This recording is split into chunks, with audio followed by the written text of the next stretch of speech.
There is this interpretation of John 11:35 that I have issues with, and for context, it's where Lazarus, Mary and Martha's brother, is sick and eventually dies, and the verse in particular says Jesus wept.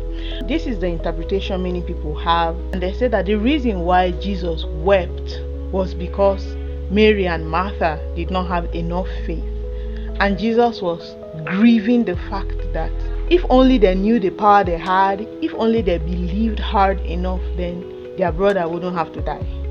And I don't know if the interpretation is not problematic enough just by me explaining it. But the irony of the whole situation is that Mary and Martha had faith. Like before Lazarus died, they sent messengers to Jesus to tell him that Lazarus was sick and that Jesus should come. And if they did not have faith in Jesus, then why were they sending messages to Jesus? Number two, when Jesus came, Mary and Martha both said that if you were here, we know that our brother would have not died. Isn't that faith? But the issue with that interpretation is that those people saying that Mary and Martha did not have enough faith, the faith they are talking about is not faith in Jesus Christ, but is the power of their believing. The fact that they are believing means that they should not have any issues or any problems.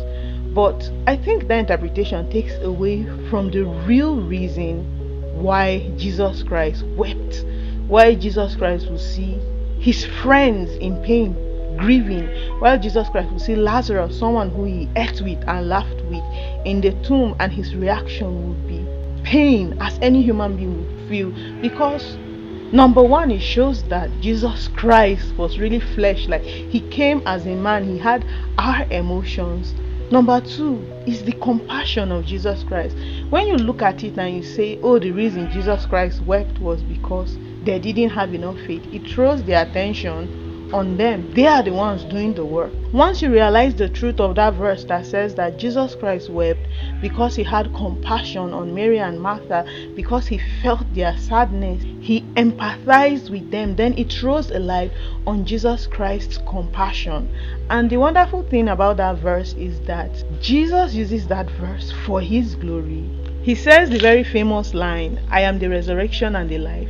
If anyone believes in me, even though they die, they shall live again. And that verse is pointing an arrow to resurrection, to eternal life, to the greatest gift that we have because of Jesus Christ.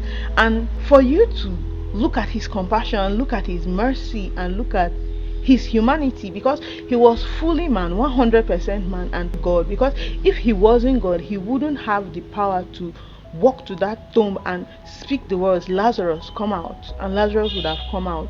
Like, it wasn't necessarily based on Mary and Martha's faith. Jesus Christ had the power and the authority to cause time to reverse and cause the cells of Lazarus' body that was already decomposing to spring back to life. And that was the point of the entire story, to show that Jesus Christ was God. And that fact that Jesus Christ wept is just a very beautiful verse, because it juxtaposes the fact that he is man, he has our humanity, he has our nature, our human nature that feels emotion, feels pain, and he is also God. Because he can speak to somebody who has been in a tomb for 4 days and is beginning to stink, and that corpse can respond to the voice of Christ. And I think when people say, oh, Mary and Martha did not have enough faith, it's really minimizing the point of that verse. As I said before, it's making it about us, and the truth is that it's not about us. It's never about us. The entire story of creation, from Genesis to Revelation, it's all about Christ